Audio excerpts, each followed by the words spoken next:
I didn't pull up great after the Sydney game, and it's just been the last month or so has been seeing how I pull up after each game, and my knee's been swelling up a bit. So we looked for a window, and it needs a couple of weeks to settle down, and the Christmas break is the most obvious one. It's been frustrating. We thought we knocked it on the head a couple of months ago when we had surgery on it, and I'd like to say I might have come back and a little too soon, a little too hard, but I think that's a definite. I did do that, and yeah, it's just flared it up again. It's a bit inflamed at the moment and keeps really ballooning up after each game, and we can't keep doing that. So they let me come to that decision by myself, which was good, but it's taken me a few weeks to come to that decision. Yeah. When you get to, like, Harry's 32, I'm 33. When you get to our age, you tend to push yourself a little more because you don't know what's around the corner. I think Rhino described it. I heard him on the radio last night describe it very similar to the IPL.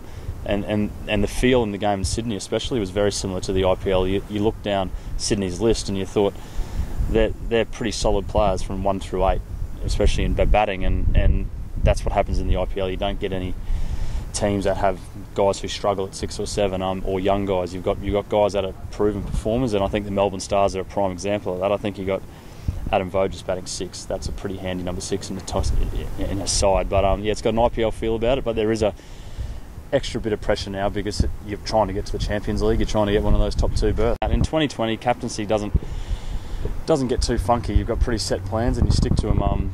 And when things start going awry, you tend to look to the bowler, and they've got their own plans of what to do then. So the captaincy is all about listening to bowlers in 2020.